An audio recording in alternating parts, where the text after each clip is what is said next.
ጌታ ጸጋና ሰላም ይብዛላችሁ ወንድሞቼ፣ እንደምን አላችሁ? እግዚአብሔር ይመስገን።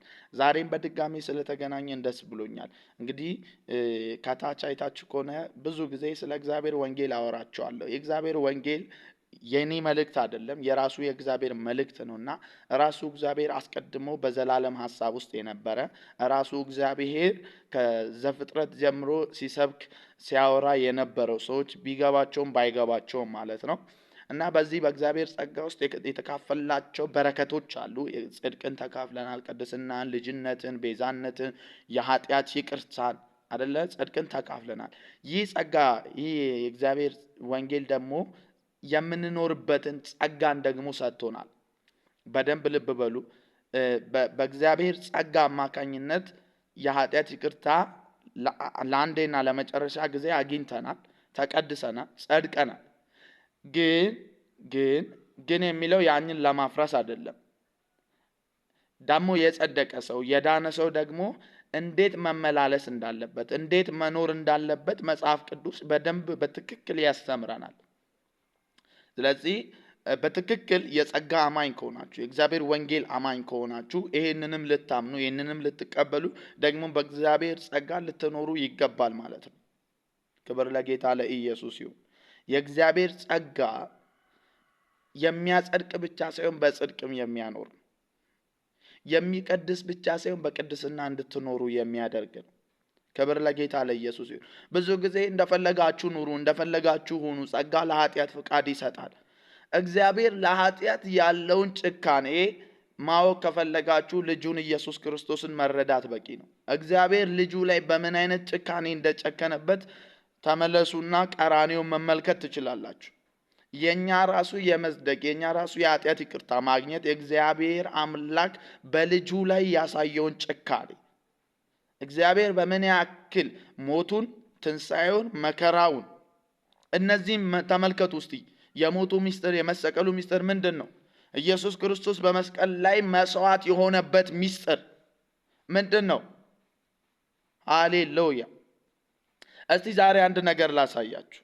መጽሐፍ ቅዱስ ሲናገር በአንደኛ ቆሮንቶስ ምዕራፍ 15 ቁጥር 31 ላይ እንደዚህ ይላል፣ በጽድቅ ንቁ፣ ኃጢአትም አትስሩ። እግዚአብሔርን የማያውቁ ሰዎች አሳፍሯቸው ዘንድ ይሄን እላለሁ ይላል።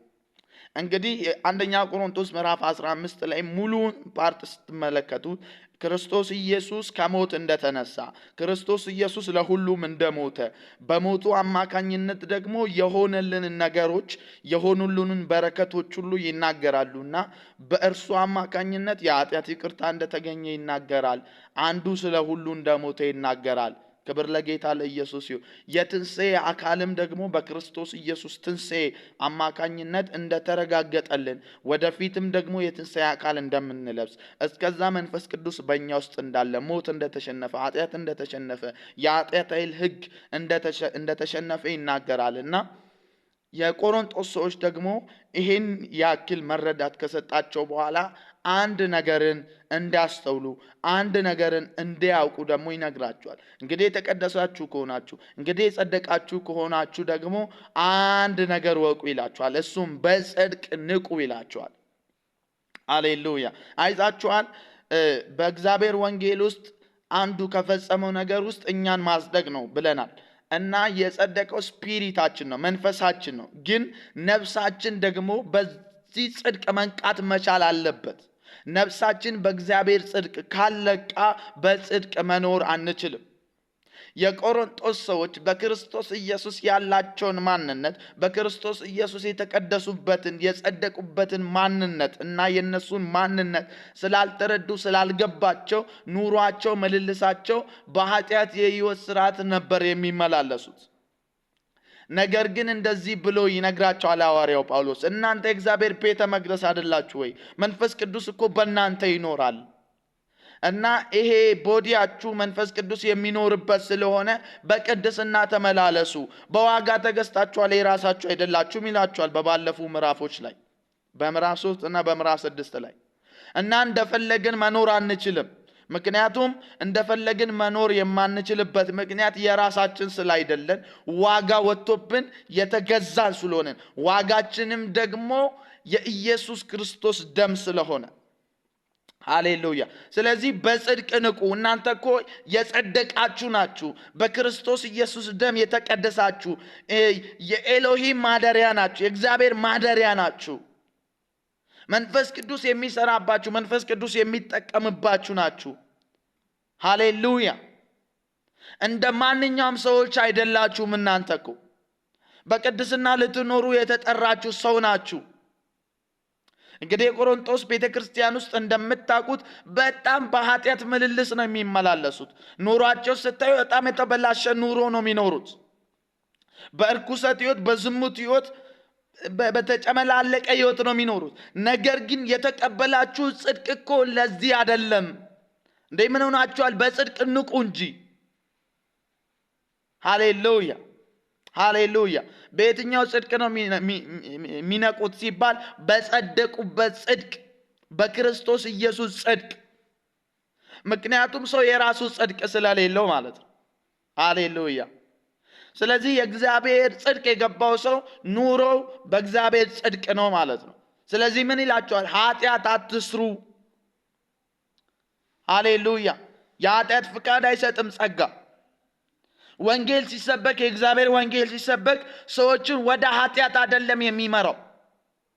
ሰዎችን በዘፈቀደ እንደፈለጉ እንዲኖሩ አይደለም የሚያደርገው። እግዚአብሔር እንደሚፈልገው አይነት ኑሮ ነው መኖር የሚጀምሩት።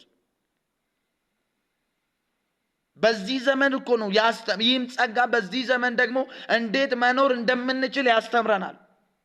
አይታችኋል። የእግዚአብሔር ጸጋ በራሱ አስተማሪ ነው። ምንድነው የሚያስተምረን? በእግዚአብሔር ጽድቅ እንዴት መኖር እንደምንችል፣ በቅድስና ራስን በመግዛት ኃጢአትን እንዴት ክደን መኖር እንዳለብን ነው የሚያስተምረን የሚነግረን እንጂ እንደፈለግን አንኖርም። ኢየሱስ ጌታ። ለእግዚአብሔር እየተገዛ፣ ለመንፈስ ቅዱስ እየተገዛ፣ ለእግዚአብሔር ቃል እየተገዛ፣ ለአገልጋዮች ለመሪዎች እየተገዛ ነው የምንኖረው። ሃሌሉያ። እኛን ልዩ የሚያደርገን ነገር ከሌሎች ምንድነው? ኃጢአት አናደርግም። አንደርክም ማለት አይደለም፣ አንሳሳትም ማለት አይደለም። ነገር ግን ኃጢአትን አናደርግም በድፍረት፣ ኃጢአትን አንሰራም በድፍረት። ለምን? በጽድቅ የነቃን ስለሆንን። ሃሌሉያ። በብርሃን ህይወት ውስጥ ስለምንኖር ኃጢአት አትስሩ እንዴ። ምክንያቱም የኛ አንዱ ከሌሎች ከዓለማዊዎች ልዩነታችን ኃጢአት ባለማድረግ ነው። አንዱ ኃጢአትን አናደርግም። እኛ እንደፈለግን አንኖርም። እኛ ጸድቀናል፣ ተቀድሰናል፣ አንድ ጊዜ ድኛለሁ፣ የኃጢአት ይቅርታን አግኝቻለሁ ብዬ እንደፈለግኩ አንኖርም። እግዚአብሔርን የማያውቁ ሰዎች አሉ። ለነሱ ማሰናከያ መሆን የለብኝም እኔ። እነሱን እንዲሁም እንድታሳፍሯቸው ይህን እላቸዋለሁ አላቸው ጳውሎስ። እነሱን አሳፍሯቸው በጽድቅ ጽድቅን እያደረጋችሁ፣ በቅድስና ህይወት እየተመላለሳችሁ። ምክንያቱም እኛ በብርሃን ህይወት ውስጥ ስላለን፣ በብርሃን ህይወት ያለ ደግሞ ህይወቱ እንዳለ ግልጽ ነው፣ ሊደበቅ አይችልም። ፊልጵስዩስ ላይ በጣም የምወደው ቃል አለ። ሃሌሉያ። እንደ በኑሯችሁ እኮ እንደ እግዚአብሔር ልጆች በኑሯችሁ እንደ ከዋክብት አብሩ ይላል። አይታችኋል። በዚህ ዓለም በዚህ በጨለማው ዓለም ስራ ስንመላለስ በብርሃን መመላለስ አለብን። እያበራን በጽድቅ መመላለስ አለብን። ከተማችን በጽድቅ ብርሃን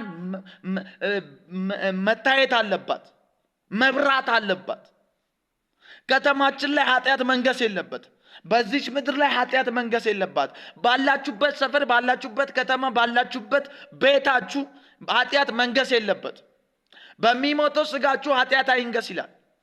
መንገስ ያለበት የነገሰው ጽድቅ፣ በክርስቶስ ያገኘነው ጽድቅ፣ ከእግዚአብሔር ዘንድ በስጦታ የተሰጠን ጽድቅ ነው መንገስ ያለበት። ንጉሱ ኢየሱስ ነው መንገስ ያለበት።